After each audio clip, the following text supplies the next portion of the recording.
kita ini kan banyak yang nggak kreatif Pak. Banyak lah yang ya memang nggak kreatif lah. Untuk Sumatera Utara mungkin kurang kreatif. Karena contoh petani di Pulau Jawa misalnya, petani Pulau Jawa itu tanam padi bisa 4 kali Pak ya. Kalau di kita mungkin 2 kali, 3 kali. Dan di situ kita udah kalah. Dan di peternaknya pun kita selalu kalah Pak. Kenapa di Pulau Jawa itu ternaknya memang nggak kalah banyak Pak, cuman luar biasa gendutnya, gemuknya, gitu loh. Kita kan selalu kalah, kita nggak kreatif. Kita cuma sekedar memelihara Pak, gitu loh. Iya, betul. Nah, ya saya mencari solusinya kepada Bapak. Kenapa ternak di Pulau Jawa sana lebih gemuk-gemuk daripada di tempat kita? Mungkin Pak Kadus sendiri udah kasih jawaban sebenarnya Pak. Intinya Pak, peduli dalam artian beternak itu ada manajemennya juga Pak. Jadi manajemen itu bukan hanya di kantor atau di administrasi desa atau di administrasi izin Pak Bupati, bukan hanya di administrasi kabupaten. Di pertanian dan juga peternakan juga ada manajemennya.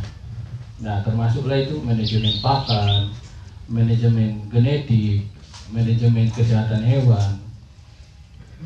Contohnya manajemen pakan. Pakan di sana memang mereka perhatikan betul. Berapa sih batas minimal pakan dalam 1 hari ternak itu. Nah, mungkin ini sedikit info. 10 pakan yang wajib dia makan ternak itu adalah 10% dari bobot badannya. Itu minimal Pak. Kalau bisa lebih. Nah, misalnya ada kambing beratnya 20 kilo, berarti pakannya minimal 2 kilo sehari. Nah, berapa kali kita kasih pakannya? 2 kali, berarti 1 kilo di pagi hari, 1 kilo di sore hari. Pokoknya totalnya 2 kilo, 10% dari bobot badan per hari. Nah, kemudian dari genetiknya. Di sana Pak, mereka memang betul-betul memperhatikan genetiknya. Mana genetik yang bagus dipertahankan, genetik maksudnya di sini gen apa? Yang keturunannya bagus-bagus dipertahankan, yang nggak bagus mereka jual atau mereka potong. Terus mereka selalu menghindarkan terjadinya perkawinan sedarah Pak.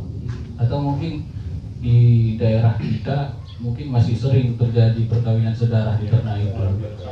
Bebas ya Pak. Mamanya pun digiling. Turun menurun nih saat. Iya. Mamanya pun digiling. Jadi itu Pak, ada kajian ilmiahnya itu Pak. Kajian ilmiahnya kalau dia terjadi kawin sedarah, ada penurunan kualitas genetik sekitar beberapa persen. Kawin sedarah lagi menurun lagi genetiknya. Atau sedikit saya cerita di Padang Lawas Utara. Dulu waktu saya masih kecil, Pak Wakil Bupati, di sana sapi itu besar-besar. Umur saya sekarang Pak, kok kecil-kecil ya sapi ini.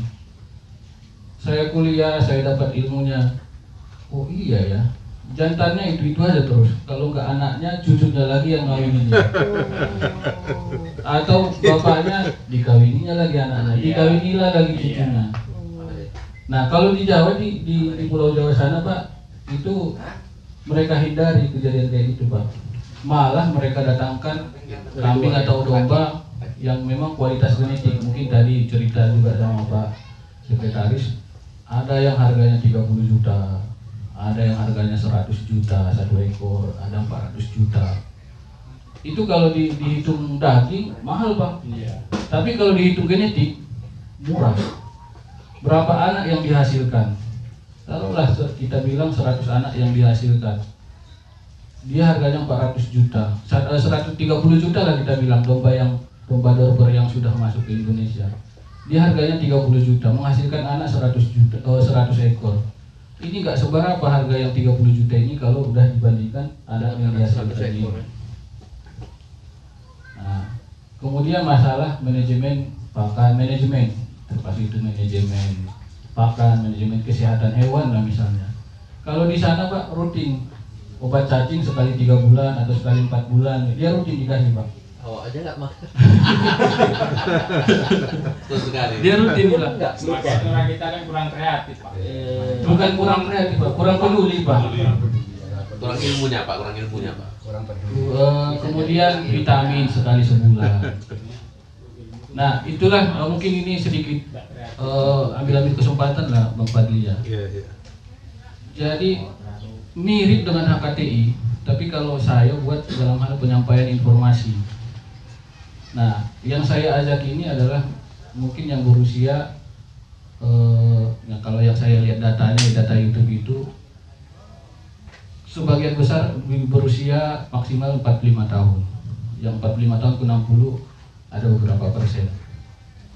Yang saya coba ciptakan itu adalah media informasi untuk menyampaikan hal-hal terkait peternakan dan kesehatan hewan.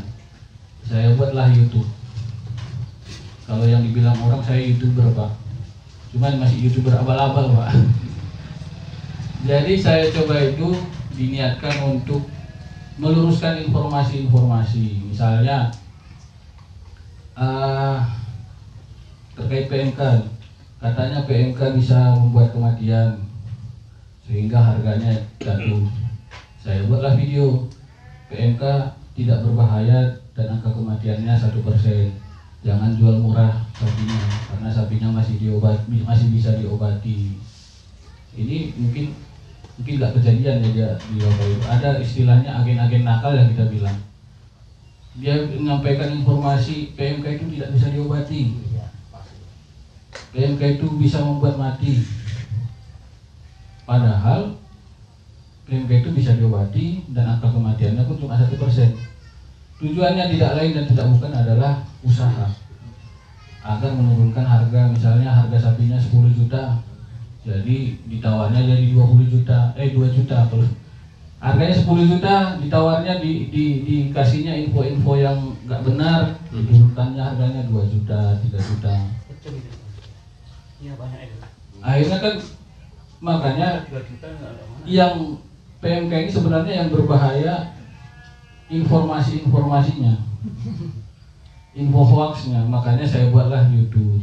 Misalnya salah satu cara menyuntik kambing agar mudah, saya buat videonya. Nah ini mungkin curi-curi kesempatan Bang Fadli, Pak Wakil Bupati. Nah kalau Bapak Ibu ada handphone, silahkan dibuka YouTube-nya, ada namanya Dokade Institute. Nah mungkin ini ada tulisannya. Di situ nanti ada video-video banyak terkait peternakan dan kesehatan hewan. Dan video itu insya Allah saya bisa bertanggungjawabkan karena saya sendiri yang buat dan tidak asal buat, berdasarkan